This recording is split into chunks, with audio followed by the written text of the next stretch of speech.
we've got, four sophomores that logged a lot of minutes. We also lost our best player last year, Siobhan Shields, for 4 games, in which his backup, Jack McVeigh, who's a sophomore for us now, averaged almost 15 points a game. And when Siobhan came back, he didn't score for 4 straight games. So, that gave me hope about Jack. And as we go forward, we had a very good recruiting class last year. We've got 2 freshmen who I think can help us immediately, and Jordy Chimunga and Isaiah Roby. And Jariah Horn's got a great skill level too.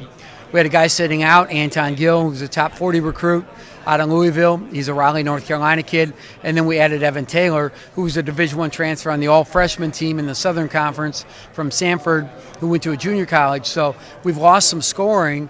We've got some guys that have great experience. Ty Webster's been a starter since he's been a freshman. So I like our team. We're more complete. We had planned to have Andrew White with us, but he transferred to Syracuse. And so we lost some three-point shooting that way. We have an ambitious schedule. It'll be a top 20 to 35 schedule in the country when it's all said and done, which means there's a lot of opportunity on there, good or bad. We could get our brains kicked in, or we could win some games and put ourselves in the conversation for the NCAA. Yeah, and looking back on last year, you mentioned the schedule. It's always going to be a grind for you guys in the conference. But it seemed like there was a couple games maybe that got away, in the second half that you look back and think that the record could have been completely different.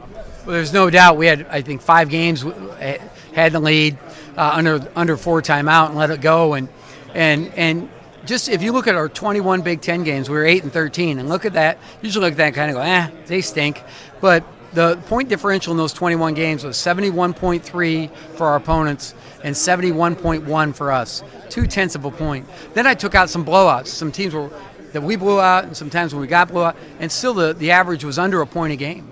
And so either way you look at it, we were close, and we have a lot coming back. I do lineups, our 5 best lineups.